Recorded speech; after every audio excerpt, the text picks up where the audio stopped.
Good afternoon, sir. I see you have a fishing pole with you, so I wanted to interview you about a hot button item here in the Sunshine State these days.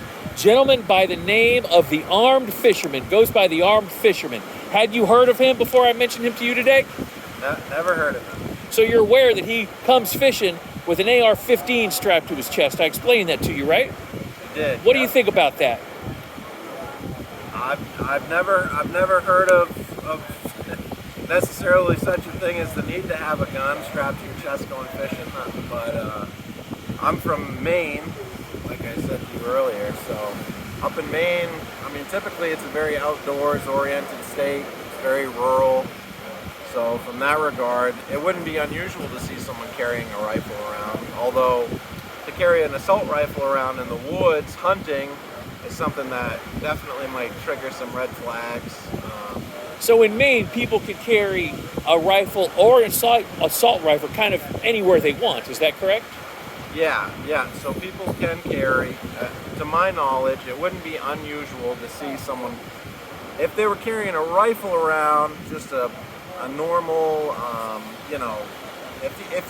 mean, people hunt with those types of guns. I know that. They do sometimes. Sure, absolutely. Okay. Yeah, you can hunt. It depends on the size of your magazine, as far as I'm aware. I don't have one to hunt with, but I know people that do. So, you might look at it and you might say, that's interesting, but you wouldn't be like in fear for your life or anything like that if you saw somebody with. You wouldn't automatically think danger. No. Okay. No, you would. You might think, that's a little peculiar, or that's a different take on hunting. I mean, I'm more of a traditional hunter where I hunt with like a Browning 270, but if I saw somebody with a gun like that out hunting in Maine, I probably wouldn't give it too much thought, to be honest. In Maine, where you live, if someone was walking around, just say, on a sidewalk, like they could be on their way to a pond, right, with an AR-15 but no fishing pole, do you think the cops would stop and question them about it, or would they stop to verify it wasn't a felon or get their ID? How do you think the police would respond where you live to someone carrying an AR-15 without a fishing pole? Depend. I mean, if they're in the city parts of Maine, then you might get a call from somebody. But typically in the rural parts, I mean, there's hardly really much population. So if someone's walking around with an AR, there's a chance somebody might not even see them around a pond or a lake. And if they did, they may not really think much of it, to be honest. So what do you think about the situation I told you, where it's legal here in Florida to open carry if you're fishing or on your way to fishing? Same with hunting and camping and on your way back. And like I said, the cops, they come in, they grab this guy by the arms, they forcefully remove the guy's weapons, put him, what they call a safe distance from this harmless gentleman, and they demand his ID. What do you think about that? You think that's justified or not justified, just from the little bit about it that you know? It's hard to say, just based on the little bit about it that I know. I mean, I've never even been to Florida, and from where I'm from, it's super rural. This area is way more populated, and I guess the more eyes you put on something, the more opinions you can form about it, the more fear that can be generated about something.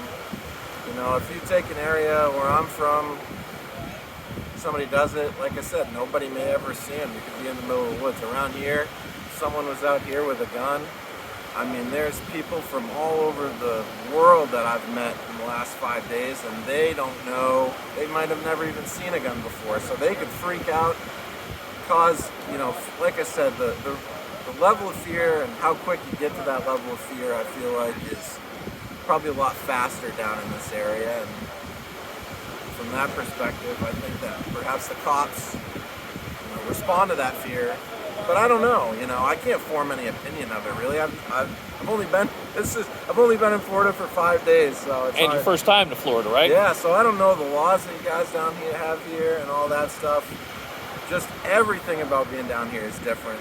So, and that's certainly a question that is very tough. So if you saw this guy, say this guy could be anyone, you don't know who this guy is. Let's say you saw someone walking down this beach right now with an AR-15 2 cameras strapped to his chest, a fishing pole, and a flag. Oh yeah, of course I would immediately be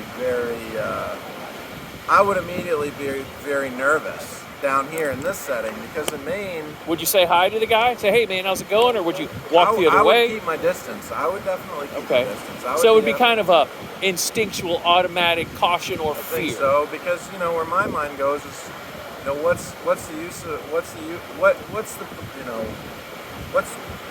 is that person trying to achieve, I guess. And Okay. in Maine, it's understood that person could be hunting, with that gun. So it's more understandable, like, okay, they have a purpose in mind. If you're walking down a beach with a bunch of people, then it kind of makes you wonder, what Okay, so let me tell you, just in case you do see this guy, I'm sure you never will because you don't live in Florida and you don't come to Florida very often, but if you see him, Yeah. he's a thin-built, light-skinned black guy, and he, like I said, carries the AR and a sidearm, and he's completely harmless, never shot anybody, never threatened to shoot anyone. Sure. So if you see him, say hi and tell him Tony from the other YouTube channel said hi. Okay. All right? Okay. Thank you, man.